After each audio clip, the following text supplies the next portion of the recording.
اے پروردگار، ہم نے ایک پکارنے والے کو سنا کہ ایمان کے لیے پکار رہا تھا کہ اپنے پروردگار پر ایمان لاؤ، تو ہم ایمان لے آئے۔ سو اے پروردگار، ہمارے گناہ معاف فرما اور ہماری برائیوں کو ہم سے دور کر دے، اور ہم کو دنیا سے نیک بندوں کے ساتھ اٹھائیو۔ اے پروردگار، تو نے جن جن چیزوں کے ہم سے اپنے پیغمبروں کے واسطے سے وعدے کیے ہیں وہ ہمیں عطا فرما، اور قیامت کے دن ہمیں رسوا نہ کیجیو۔ کچھ شک نہیں کہ تو خلاف وعدہ نہیں کرے گا۔ تو ان کے پروردگار نے ان کی دعا قبول کر لی اور فرمایا کہ میں کسی عمل کرنے والے کے عمل کو مرد ہو یا عورت ضائع نہیں کرتا۔ تم ایک دوسرے کے ہم جنس ہو، تو جو لوگ میرے لیے وطن چھوڑ گئے اور اپنے گھروں سے نکالے گئے اور ستائے گئے اور لڑے اور قتل کیے گئے، میں ان کے گناہ دور کر دوں گا اور ان کو بہشتوں میں داخل کروں گا جن کے نیچے نہریں بہ رہی ہیں۔ یہ اللہ کے ہاں سے بدلہ ہے اور اللہ کے ہاں اچھا بدلہ ہے۔ اے پیغمبر، کافروں کا شہروں میں ٹھاٹ سے گھومنا تمہیں دھوکہ نہ دے۔ یہ دنیا کا تھوڑا سا فائدہ ہے، پھر آخرت میں تو ان کا ٹھکانہ دوزخ ہے اور وہ بری جگہ ہے۔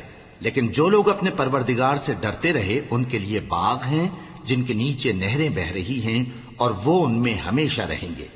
یہ اللہ کے ہاں سے ان کی مہمانی ہے، اور جو کچھ اللہ کے ہاں ہے وہ نیکوکاروں کے لیے بہت اچھا ہے۔ اور بعض اہل کتاب ایسے بھی ہیں جو اللہ پر اور اس کتاب پر جو تم پر نازل ہوئی اور اس پر جو ان پر نازل ہوئی ایمان رکھتے ہیں، اور اللہ کے آگے عاجزی کرتے ہیں، اور اللہ کی آیتوں کے بدلے تھوڑی سی قیمت نہیں لیتے۔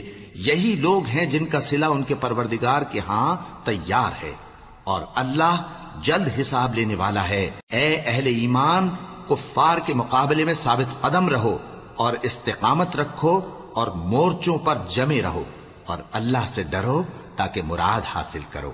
شروع اللہ کا نام لے کر جو بڑا مہربان نہایت رحم والا ہے۔ لوگو، اپنے پروردگار سے ڈرو جس نے تم کو ایک شخص سے پیدا کیا، یعنی اول اس سے اس کا جوڑا بنایا، پھر ان دونوں سے کثرت سے مرد و عورت پیدا کر کے روئے زمین پر پھیلا دیے۔ اور اللہ سے ڈرو جس کے واسطے سے تم ایک دوسرے سے حقوق کا مطالبہ کرتے ہو، اور قطع رحمی سے بچو۔ کچھ شک نہیں کہ اللہ تمہیں دیکھ رہا ہے۔ اور یتیموں کا مال جو تمہاری تحویل میں ہو ان کے حوالے کر دو، اور ان کے پاکیزہ اور عمدہ مال کو اپنے ناقص اور برے مال سے نہ بدلو، اور نہ ان کا مال اپنے مال میں ملا کر کھاؤ کہ یہ بڑا سخت گناہ ہے۔